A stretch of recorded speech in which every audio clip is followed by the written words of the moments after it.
friends, I want to wish you a Chag Sameach and Shabbat Shalom. We are entering the final part of the holiday, Shvi Shel Pesach, the 7th day of Pesach, and in the diaspora, we have Achron Shel Pesach, the final day of Pesach. And with these 2 days, we conclude the holiday.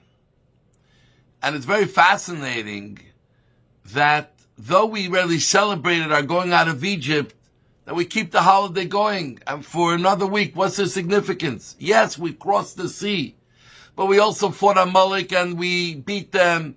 There are other miracles that happen. We don't make them part of the Pesach celebration. It's the going out of Egypt. What's so unique about what happened when we crossed the sea? So, my dear friends, it's more than just what happened when we crossed the sea. Shvi Shel Pesach is exactly a week after we left Egypt. The process of leaving Egypt is not just physically our bodies being out of that place. Egypt became a state of mind. Egypt became a state where spiritually we were very, very deeply entrenched in the culture and the ways of the Egyptians. We had fallen so far from the roots of who we are as Jews. We were physically and spiritually at the lowest levels.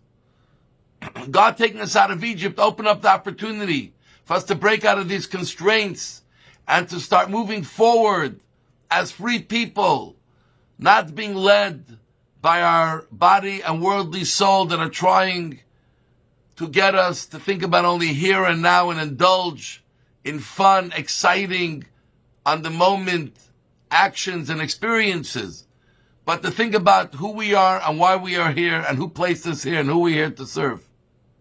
We're no more the servants of Pharaoh. We're now turning to be the servants of God. And finishing a week was a very significant milestone because our life is lived in weeks, in cycles of 7.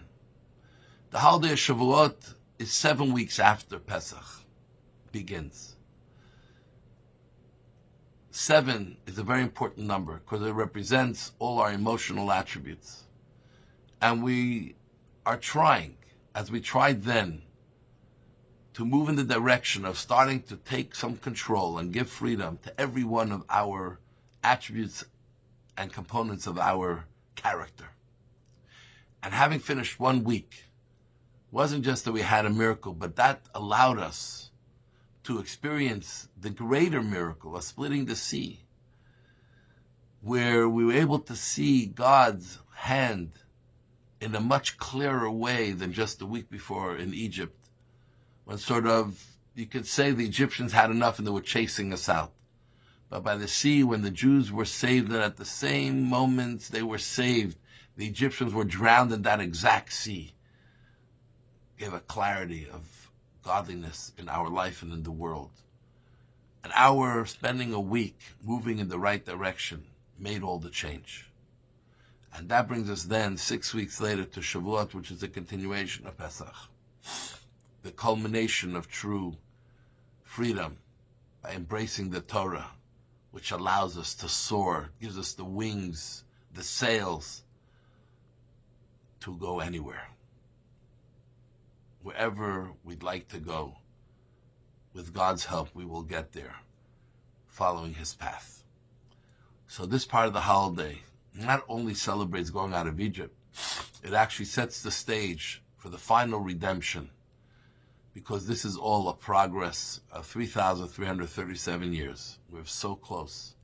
That is why we will conclude the holiday in the last 2 hours of the holiday, celebrating Mashiach's meal, anticipating the moment when the final redemption and all the efforts of all the Jewish people of all time will come together, and the world that will be unveiled, the perfect, beautiful, spiritual world of positivity and light, will be transformative for us and for everyone in this universe. So I want to wish you Chag Sameach, Shabbat Shalom. Make sure you participate in the Mashiach's meal towards the end of Sunday evening before the holiday finishes. We love you. God bless you.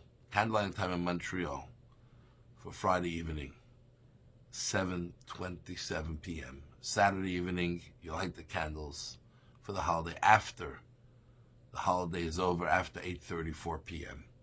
We love you all. God bless you. Chag Sameach.